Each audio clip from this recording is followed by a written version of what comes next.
பெற்றோர்களுக்கு இன்னொரு கடமை இருக்கிறது. என்ன கடமை? பெண்கள் அவங்களுடைய வாழ்க்கையை தேர்ந்தெடுக்கிறதுக்கு இஸ்லாத்துல உரிமை வழங்கப்பட்டிருக்கிறது. நபிகள் நாயகம் ஸல்லல்லாஹு அலைஹி வஸல்லம் என்ன செய்யறாங்க? ஒரு பெண்ணை கேட்காம சம்மதம் இல்லாம கல்யாணம் பண்ணி வச்சுட்டாரு. அந்த அம்மா நபிகள் நாயகம் ஸல்லல்லாஹு அலைஹி வஸல்லம் அவங்கள்ட்ட முறையிடுறாங்க, அல்லாஹ்வுடைய தூதரே, என் தந்தை என்னுடைய சம்மதம் இல்லாம ஒரு ஆளுக்கு என்னை கல்யாணம் பண்ணி வச்சுட்டாரு. அப்ப நபிகள் நாயகம் ஸல்லல்லாஹு அலைஹி வஸல்லம் என்ன பண்றாங்க? அந்த திருமணத்தை செல்லாது அறிவிக்கிறாங்க, ரத்து செய்யறேன் போ அப்படிங்கிறாங்க. அந்த அம்மா என்ன சொல்லுது?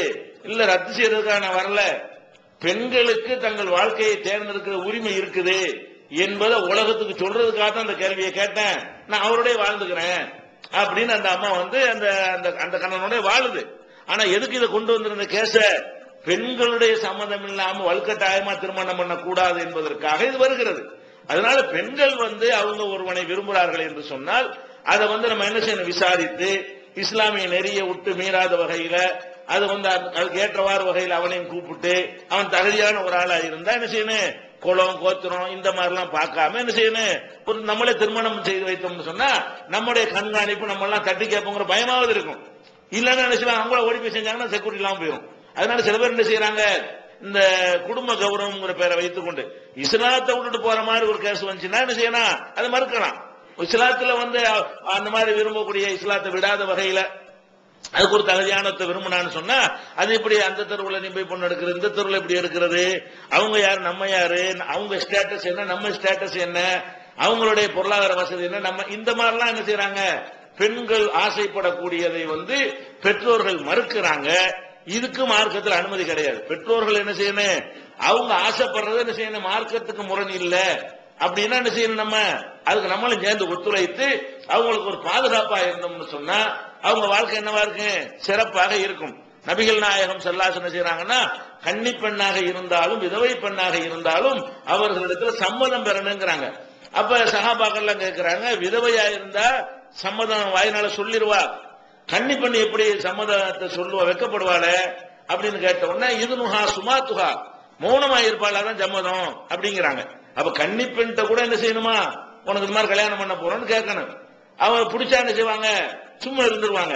பிடிக்கலன்னு சொல்றதுக்கு வெக்கம் வராது. பிடிக்குன்னு சொல்றதுக்கு தான் வெக்கம் வருமே தவிர வேணான்னு சொல்றதுக்கு வெக்கம் வராது.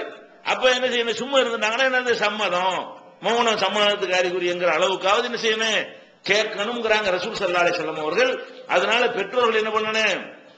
பிள்ளைகளை அடிமை மாதிரி நடத்திடாம அதுகளுக்கும் ஒரு ஆசைப்படக்கூடிய விஷயம் இருக்குது. அதை அவங்க பெற்றோர் என்ன செய்யணும்? அதெல்லாம் கண்காணித்து இந்த மாதிரி விரும்புறியா என்கிட்ட சொல்லு, மார்க்கத்துக்கு வந்தா நானும் விசாரிக்கிறேன் என்கிற அளவுல இருந்து என்ன செய்யணும்? அதுக்கு நம்ம பக்கபலமா உறுதுணையா நிக்கிற கடமையும் பெற்றோர்களுக்கு இருக்குது என்பதை நம்ம புரிந்து கொள்ள வேண்டும். அடுத்ததாக இந்த திருமணங்கள் இந்த மாதிரி தவறான ஒரு நிலைக்கு போறதுக்கு முன்னொரு காரணம் என்னன்னு கேட்டா, திருமணங்களை அநியாயத்துக்கு தாமதப்படுத்துவது. சமூகத்துல திருமணத்தை என்ன செய்யறாங்க? ரொம்ப 25, 30 இந்த அளவுக்கு லேட் மேரேஜ் பண்ணாங்கன்னு சொன்னா அதனால என்னவாகுவாங்கன்னா நமக்கு கல்யாணம் ஆகாது, இந்த வாப்பா நம்ம கல்யாணம் பண்ணி வைக்க மாட்டாரு, நம்ம அம்மா கல்யாணம் பண்ணி வைக்க மாட்டாங்க என்கிற ஒரு எண்ணம் வரக்கூடிய நேரத்திலும் அவங்களுக்கு வேற மாதிரியான ஒரு தொடர்புகளை நோக்கி அவங்க மனசு என்ன செய்யும்? செல்லும். அப்ப அந்த மாதிரிலாம் என்ன செய்யக்கூடாது? நம்ம தான் கவனமாக இருந்து எப்ப அந்த பருவ வயசு அடைந்து வந்து விட்டார்களோ அப்ப இருந்து நம்ம என்ன செய்யணும்? தகுதியான மாப்பிள்ள இருக்கான்னு தேட ஆரம்பிக்க வேண்டும். அப்ப இருந்து என்ன செய்யணும்? கல்யாணங்கிற ஃபர்ஸ்ட் எப்பவுமே அதுக்குரிய முக்கியத்துவத்தை கொடுக்கணும். இவங்க சொல்ற கேட்டு 30 வயசுல பண்ணுங்க, 40 வயசுல பண்ணுங்க, அது உடல் ரீதியாகவும் ஆரோக்கியத்தின் கேடு. அந்த மாதிரியான லேட் மேரேஜ் பண்ணார்கள் அவங்க பெருசவங்க எல்லாம் கஷ்டமாயி போயிடும். அந்த மாதிரி எல்லாம் பண்றது நல்லது இல்லை சயின்டிபிக்கா. அதனால என்ன செய்யக்கூடாது? இந்த திருமணத்தை லேட் பண்ணாத வகையில எவ்வளவு சீக்கிரம் முடியுமோ அந்த மாதிரிலாம் பண்ணணும். அது காரணம் வரதட்சணை பத்தி ஏற்கனவே பேசிட்டோம். அந்த மாதிரிலாம் அதெல்லாம் இல்லாத வகையில தவிர்த்து கொண்டு சீக்கிரமாக திருமணம் செய்து வைக்கிற ஒரு மனோபாவம் நமக்கு இருக்குமையானால் அந்த வேற ஒரு நோக்கத்துக்காக எடுபட்டு போறாங்க இல்லையா, அதை தடுக்கலாம். நமக்கு கல்யாணம் பண்ணி வச்சிடணும், அப்பா அதே வேலையத்தான் இருக்காரு, நம்ம அம்மா அதுதான் இதா இருக்கிறாங்க, இப்ப என்னங்க அவசரம்னு சொல்லிட்டு என்ன செய்யறது? ஒண்ணு வழங்குறது இல்ல. இவங்க எந்த காலத்துல கொண்டு வழங்காம என்ன செய்யறது? இப்ப என்ன அவசரம் 25, 30 வயசு ஆகி போயிடும். அதுக்கப்புறம் வேணான்றான். அதெல்லாம் அதுக்கப்புறம் யாரும் என்ன செய்ய மாட்டான்? அந்த பொண்ணை பார்த்தாலும் விருப்பம் இல்லாம போயிடும். ஒரு வயசுக்கு உள்ளதான் என்ன செய்வான்? அல்ல அப்படி படைச்சிருக்கான். ஒரு குறிப்பிட்ட வயசுக்குள்ள இருந்தா தான் ஆண்கள் கூட என்ன செய்வாங்க, பெண் பார்க்கும்போது விரும்பக்கூடிய நிலைமை இருக்கும்.